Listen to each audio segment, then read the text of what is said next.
찌르는 말씀을 많이 하셔서 많이 아팠고 더 아픈 만큼 마음이 새겨져서 은혜가 많이 되었습니다. 또 많은 깨달음도 주셨습니다. 1절을 함께 읽어보겠습니다.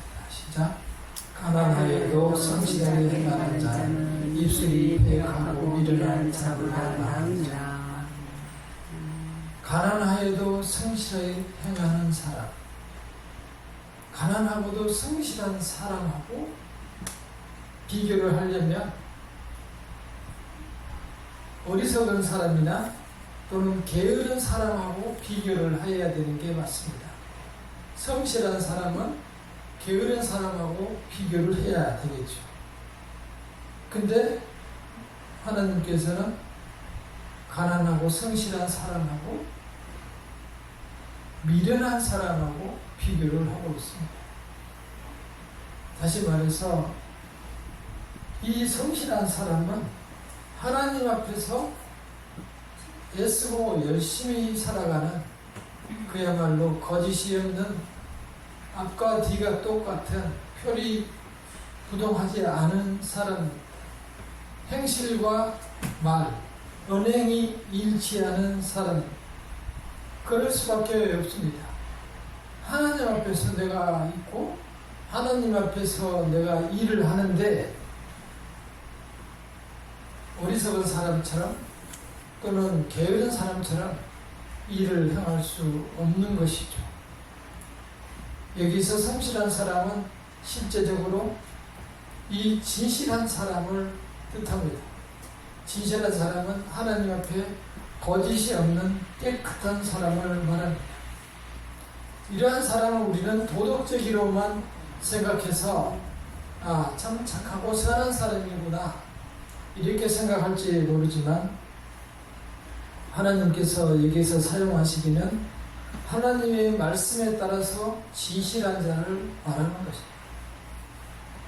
그래서 게으른 사람이 아니고 미련한 자와 비교하고 있습니다.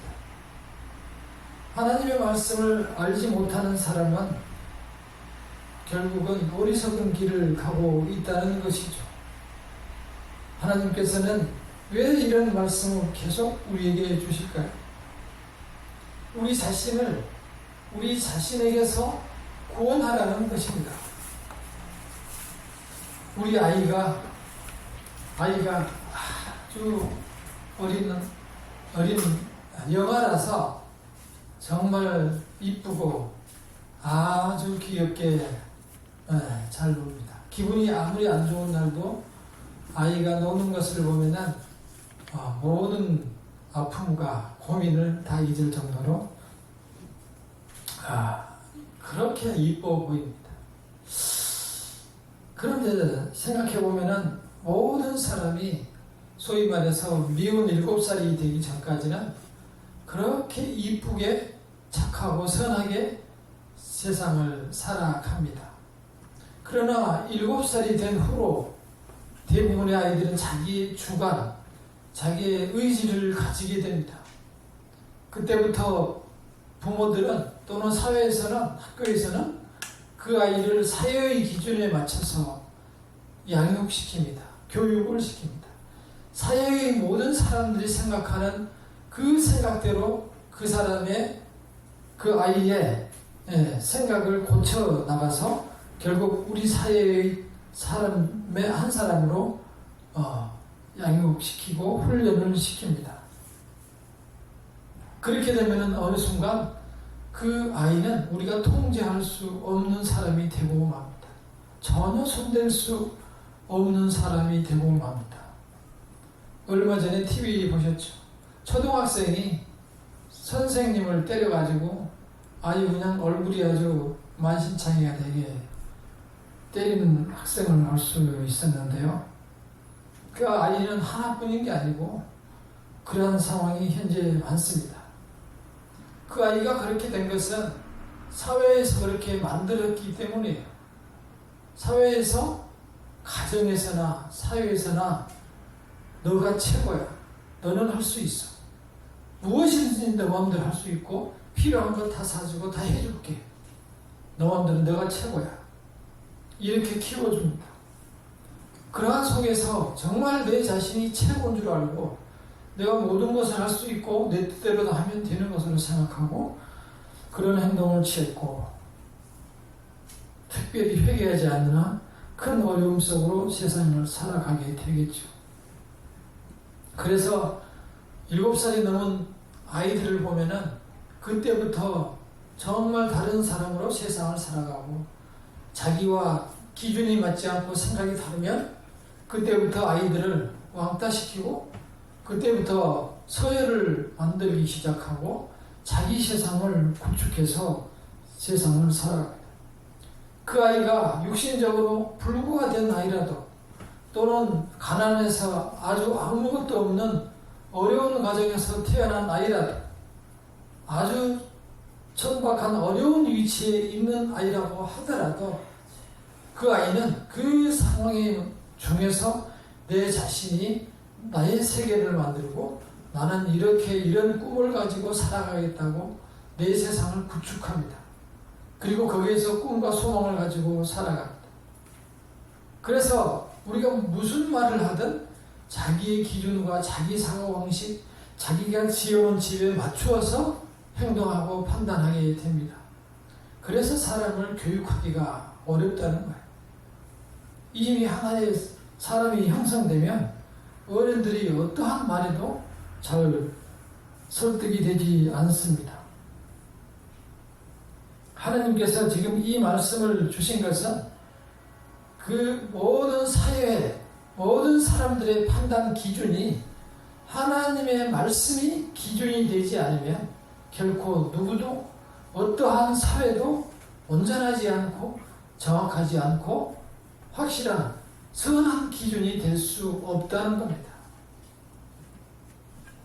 따라서 우리는 이 말씀이 다 읽어보면 이해가 되는 말씀인데도 우리에게 주시는 이유를 알아야 합니다. 사람들이 말씀대로 하나님 말씀대로 살지 못해요. 이렇게 계속 주어도 그 말씀을 듣고 말고 그 말씀대로 살지 못합니다. 그것은 우리가 그러한 사회 속에 살아가고 있기 때문입니다. 안타까운 일이죠. 그래서 하나님께서는 이렇게 반복해서 계속 말합니다.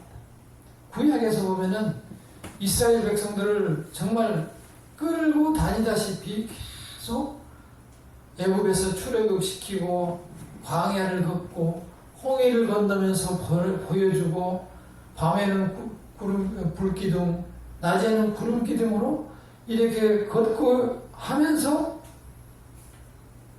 가나안 땅에까지 갔는데 가나안 땅에서 전쟁을 할 때도 보면은 아무런 무기를 쓰지 않고 여리고성을 다 무너뜨리고 전부 사람들을 전멸을 시킵니다. 그렇게 해서 온전히 하나님께서 다 전쟁까지 먹는 거 입는 것까지 다 챙겨주셨다고 말합니다. 40년간 길을 걸었는데 신발이 헤어지지 않았어요. 40년간 옷을 입었는데 옷이 헤어지지 않았어요. 참 신기하죠.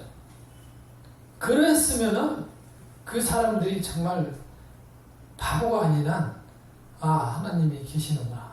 이걸 하면서 하나님에게 정말 일만 있으면 엎드리고 기도하고 무릎 꿇고 하나님을 바라보고 또는 찬양하고 감사하고 했어야 맞는데 그렇게 해서 넘어가고 모세는 결국 반항에서 넘어가지 못하고 여호수아가 넘어가서 모든 땅을 정복하고 사사시대로 이어지면서 즉시 변해서 이방 사람들과 섞여서 이방 신을 섬기고 그 나라 풍습에 따르고 아주 심한 하나님 앞에서 범죄를 자행합니다. 그게 사람이에요. 그렇기 때문에 그 전에 하나님께서 애굽으로 모세에게 율법이 주기 전까지는 이러한 성경 자체가 없었어요. 그냥 하나님을 보고 선지자를 따라서 그냥 다니고 그 말씀대로 살아갔어요. 그래서 그러나 말을 너무 하나님의 말씀을 무시하고 하나님의 백성들이 떠나기 때문에 이렇게 글로 적어서 주고 이 말씀을 반복해서 알려주고 있는 것입니다. 지금도 매스컴이 발달돼서 수많은 사람들에게 수많은 매체와 책과 방송, 유튜브를 통해서 말씀이 전해지지만 안 믿을 사람은 착심하고 믿지 않습니다. 오히려 반대로 더 없다는 쪽으로, 하나님이 계시지 않는다는 쪽으로 이론과 말을 전개해 나가면서 반대하고 말씀을 반대하고 살아갑니다.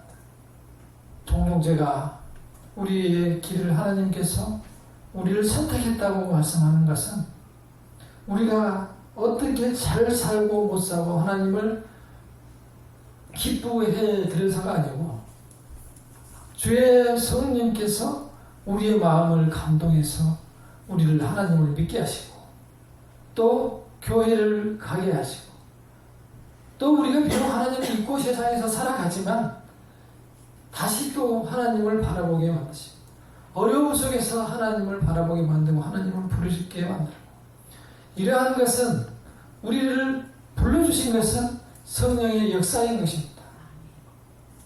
예를 들어서 교회를 다니다가 교회를 떠나는 경우도 있어요. 그러나 하나님의 성령께서 부르신 사람이면 많은 어려움 속에서 다시 돌아오거나 또 자기가 심각하게 회개를 하고 하나님 앞에 돌아오게 되는 것입니다. 그러나 교회를 이렇게 많이 다니다가도 결국은 마지막에 떠나는 사람들을 저는 봤습니다. 죽을 때도 하나님이 있을까? 라고 하며 죽는 사람도 있습니다. 무서운 이야기죠. 따라서 우리는 우리를 이렇게 불러주시는 하나님을 늘 찬양하며 살아가야 합니다. 하나님께서는 지금도 나가보면 정말 아름다운 세상을 우리에게 주시고 아침 저녁으로 이렇게 다니다 보면은 참 좋다. 이런 세상에서 정말 100년만 더 살았으면 좋겠다. 100년이 지나면 또 한 100년이 살고 싶겠죠. 몸이 온전하지 않지만 그래도 이 상태로 큰 어려움 없이 살아갈 수 있으니까 참 감사한 일이고 늘 하나님께 하나님을 쳐다보게 됩니다. 우리는 그래서 사실 좀 세상에서 전쟁이 나서 서로 죽이고 싸우고 하지만 그런 거 좀 없고 또 여기저기 사고가 나고 하지만 그런 사고 좀 없이 이 세상에서 계속 살고 싶잖아요. 왜냐하면 세상이 살기 좋거든요. 사람은 별로 좋지 않아요. 근데 하나님이 만들어 놓은 세상은 좋아요. 그저께 다이소를 가서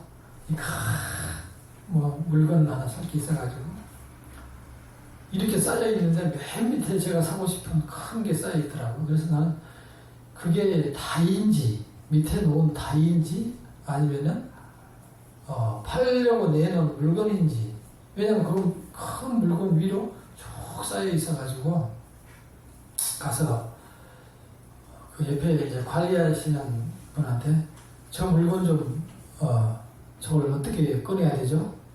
그랬더니 이렇게 무뚝뚝하게 타고 오더니 이렇게 꺼내면 되죠? 그러면서 막 꺼내라고 그러더라고요. 그러면서 아저씨가 꺼내나 내가 꺼내나 똑같죠 뭐. 그러면서 그래서 됐어요, 내가 꺼낼게요. 그러고 이제 내가 꺼내서 가져왔는데 생각해보니 화가 엄청 나는 거예요. 내가 물건을 사러 갔는데 아저씨가 꺼내나 내가 꺼내나 똑같지 뭐. 그래서 막 화가 계속 나는 거예요. 그래서 한마디 하려다가 계산하러 나가는데 거기까지 화가 막 계속 나는 거예요. 저 계산대에서 저 사람한테 얘기를 할까 생각하다가 어떤 생각이 드냐면 내가 왜 이 사소한 문제로 마음을 다치고 저런 사람들에 대해서 일일이 대응하려고 할까. 내 자신이 참 속이 좁은 사람이구나. 저 사람이 얼마나 힘들었으면 그럴까. 그런 데도 있잖아요. 물건을 사가지고 길까지 항상 나오는데도 계속 그 분노가 다시 돌아서서 전화를 해가지고 좀 뭐라고 할까? 이런 생각하고 갔는데 앞에 어떤 아주머니가 이렇게 기침을 막 하면서 걸어가요. 코로나 걸린 사람이 이렇게 걸어가나. 약간 떨어져서 걸어가는데 좀 더 하다 보니 방구를 또 뽕뽕. 참 기분이 그 사람 내가 좀 떨어져서 오니까 아무도 없는 생각이 들고 너무 큰 소리로 사람이 없었거든요. 지금까지 기억이 나네. 사실 아무 일도 아닌데 그러한 사소한 일이 두 개가 겹쳤는데도 그게 기억이 되고 가슴에 상처가 되고 또 기분이 엄청 안 좋은 거예요. 그러니까 살아가면서 흔히 많이 있을 수 있는 일, 나도 바뀌는데 그러한 일로 인해서 기분이 안 좋단 말이죠. 그러니까 매우 우리들은 사회의 반응에 대해서 주변의 어떤 행동과 어떤 사태에 대해서 금방 우리는 반응을 하게 되는 아주 감성적인 사람으로 우리는 되어 있어요. 그리고 그러한 반응들이 하나님의 사람으로 반응을 하는 것이 아니고 이 세상에서 길들여진 사람으로 반응하기 때문에 제가 즉각 그 사람한테 반격을 하려는 생각을 갖게 되는 거예요. 그 사람이 나중에 그런 상황이 나름대로 있었을 것이고 돈이고 뭐고 너무 힘드니 다 싫다라는 생각도 있었을 것이고 그날따라 집에서 무슨 아주 기분 나쁜 일이 있었을 것이고 아니면 다른 사람은 손님이 자기 앞에서 방구를 낄 수도 있었을 것이고 여러 가지 다른 상황도 있을 수 있는데 그 사람들에 의해서 저희들이 마음이 움직인다는 거죠. 그냥 이야기를 말씀을 드렸지만 우리는 이 사회에서 가치관에 따라서 이 사회에 잘 길들여진 사람들입니다. 그래서 우리도 사회 사람들과 똑같이 생각하고 똑같이 반응합니다. 그러나 우리는 항상 잊지 말아야 될 것이 있습니다. 내 자신이 하나님 앞에 있다는 사실을 절대 잊어서는 안 됩니다. 이 사람 기준을 따를 필요도 없고 저 사람 기준을 따를 필요도 없어요. 저 사람을 따를 필요도 없고 이 사람을 따를 필요도 없어요. 왜냐? 다 부족한 인간들이에요. 따라서 우리는 오로지 내 앞에 하나님이 있다는 사실을 생각하고 그 하나님의 아름다움과 그 하나님이 나를 보고 계시고 또 나를 이끄시고 영원히 어려움 속에서도 항상 나와 함께 있다는 사실을 우리 마음속으로 늘 간직하며 이 세상에서 살아가야 그래야만 승리할 수 있는 삶을 살아갈 수 있습니다. 세상 사람들을 바라보면 어떤 목회자, 어떤 누구 훌륭한 박사, 권력자 그런 사람 바라보고 반응하고 따라가고 왜 그럴까 생각하면 어리석은 사람이 되는 거예요. 우리 사회가 아주 악하게 변했어요. 옛날에는 이 정도 안 했어요. 옛날이 훨씬 나았어요. 지금이 훨씬 살기 힘들어요. 주변의 상황을 보면은 생활 수준이야 높아졌을지 모르지만 사람들의 도덕성과 종교성과 그들의 양심은 많이 뭉개져 있는 상태입니다.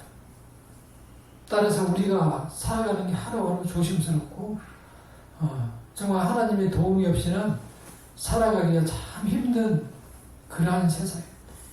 특히 교통사고 같은 경우도 정말 차를 타고 가다 보면은 헤아릴 수 없는 사건, 사고들이 목격하기도 하지만 제 자신도 한숨을 내쉴 정도로 많은 일들이 주변에 누리고 있고 많은 그 사람들이 오토바이를 타면서 핸드폰을 보고 핸드폰에 문자를 보내면서 오토바이를 타고 다니는 상황을 볼 수 있습니다. 사람들이 생명을 알기를 아무것도 아닌 것으로 알아요. 물론 그 사람은 죽고 싶어서 그런 게 아니에요. 살고 싶어서 그렇다고 얘기하면서 그러한 형식으로 반응을 해요. 그 뭐냐면 자기 자신의 육신의 욕구를 자기 의지가 쫓아가지 못하는 거예요. 왜냐하면 육신에 길들여져 있어서. 내 자신이 오감으로 살도록 길이 들여져 있어서 눈에 좋은 것을 찾아다니고 귀에 좋은 것을 찾아다니고 또 먹기에 좋은 것 찾아다니고 또 냄새 좋은 거 맡으러 찾아다니고 온통 그런 눈에 오감에 좋은 것만 찾아다니다가 거기에 길들여져서 이제 육신으로 즐기는 그런 촉감을 누리다가 사고로 비명에 가는 경우가 정말 많습니다. 세상이 어지러운 거죠. 어지러워요. 우리가 그러한 상황에 우리 자신들이 피해자가 될 수 있기 때문에 늘 하나님께 의지하고 그분에게 힘을 의뢰하고 또 기도하면서 하나님의 자녀로 살아가야만 평안한 완식을 누릴 수 있습니다. 아무도 내일 일을 알 수 없습니다. 또 누구도 보호해 주지 않습니다. 나의 길을, 내가 가는 길을 아시는 이는 하나님뿐이 없습니다. 그리고 우리가 하나님을 의지하고 살아가는 한 하나님께서는 좋은 것으로 선한 것으로 늘 우리에게 준비하여 주시고 안내해 주십니다. 우리가 세상에 길을 기울이고 살아가는 한 우리는 평안을 누릴 수 없습니다. 따라서 그 하나님을 의뢰하시고 이 세상에서 승리하는 삶을 살아가시기를 바랍니다. 하나님 중심의 삶이란 하나님께서 지으신 세계를 보며 하나님의 아름다움과 선하심을 기억하며 살아가는 것입니다. 그리고 하나님의 아름다운 것을 감사하고 또한 하나님께 영광을 돌릴 수 있는 그러한 하나님의 자녀가 되는 것입니다. 하나님께서 우리에게 심어놓은 그 어머니와 같은 마음, 그러한 마음을 늘 내 마음속에 가지고 이 세상에서 승리하며 살아가야 하겠습니다. 2절과 3절을 함께 읽어보겠습니다. 시작. 지식 없는 소원은 선하지 못하고 발이 급한 사람은 잘못 가느니라. 사람이 미련함으로 자기 길을 굽게 하고 마음으로 여호와를 원망하느니라. 2절 말씀이 조금 이해하기 어렵게 되어 있지만 본래 원문의 뜻은 또 이 말이 빠져 있습니다. 또 하나님을 믿는 지식이 없는 사람은 좋지 못하고 발이 급한 사람은 죄를 범하느니라. 이 뜻입니다. 2절이. 본래 그러니까 또 앞에 있는 그 어리석음에 비유한 거기에 더해서 지식이 없는 소원은 그러니까 하나님에 대한 이해가 없는 부족한 사람은 좋지 못하고 또한 발이 급한 사람은 죄를 범하게 되느니라 하는 게 본래의 뜻입니다. 다시 말해서 하나님의 뜻을 알지 못하고 알아보려 하지도 않고 기도하지도 않고 오로지 그냥 빨리 내 육신이 길들여진 대로 내가 가기만 하면 우리는 죄를 범하기 십상이라는 거예요. 그래서 우리가 매일 성경을 읽고 합니다. 성경 말씀을 의지하며 그 말씀을 나의 말씀으로 받아들이며 살아가야 합니다. 성경을 정말 제가 매일 늦게 올리지만 저는 지금 올해 들어 2번째 성경을 읽고 있습니다. 무척 시간이 많이 걸리고 우리가 읽는 성경은 역사적인 부분만 뽑아서 통독이라고 해서 읽고 있어요. 그러나 우리가 중요한 것은 이 성경책 전체를 읽어야 돼요. 왜냐하면 하나님의 생각을 쭉 이렇게 역사와 관계없이 이렇게 써놨기 때문에 우리가 지금 이 보고 있는 그거는 일부분만 뽑아놓은 거예요. 그 뭡니까? 우리가 보고 있는 어성경에서 하는 거. 역사적인 맥락으로 재편상을 한 거예요. 따라서 우리는 그것과 더불어서 하나님의 말씀을 성경을 쭉 혼자서 읽으며 은혜를 누릴 수 있어야 합니다. 아멘. 그래서 그 말씀을 은혜를 읽으며 하나님의 말씀, 주신 은혜를 누릴 수 있어야 합니다. 우리는 다른 사람과 비교하며 살 필요가 없습니다. 내 앞에서, 내가 하나님 앞에서 부족하면 부족한 대로 하나님께 아뢰고, 또 열심히 살면 하나님께 감사를 드리고, 주신 것에 감사하고, 아프고 부족한 것에 대해서 하나님께 의뢰하고, 하나님의 말씀을 묵상하며 살아가는 삶. 그래서 시편 1편에 보면은 복 있는 자가 누구라고 했어요? 그 율법을 주야로 묵상하는 자로다. 하나님의 말씀을 자꾸 묵상하는 자가 복 있는 사람입니다. 왜냐하면 하나님이 궁금하고 하나님이 보고 싶고 이야기하고 싶고 또 내가 마음을 토로하고 싶고 하기 때문에 하나님의 말씀을 우리가 의뢰하게 되는 거죠. 묵상하게 되는 거죠.